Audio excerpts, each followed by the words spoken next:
اعوذ باللہ من الشیطان الرجیم، بسم اللہ الرحمن الرحیم۔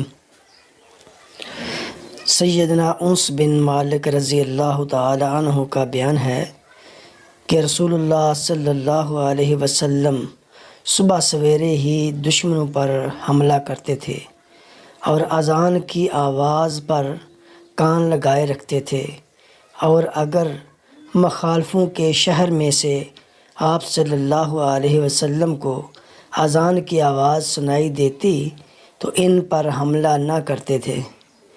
ایک مرتبہ ایک شخص کو آپ صلی اللہ علیہ وسلم نے اللہ اکبر کہتے سنا تو فرمایا، یہ مسلمان۔ اس کے بعد آپ صلی اللہ علیہ وسلم نے اس کو اشہد ان لا الہ الا اللہ، اشہد ان لا الہ الا اللہ کہتے سنا تو ارشاد فرمایا، اے شخص، تو نے دوزخ سے نجات پائی۔ اس کے بعد لوگوں نے دیکھا کہ وہ بکریوں کا چرواہا تھا۔ وآخر دعوانا ان الحمد للہ رب العالمین۔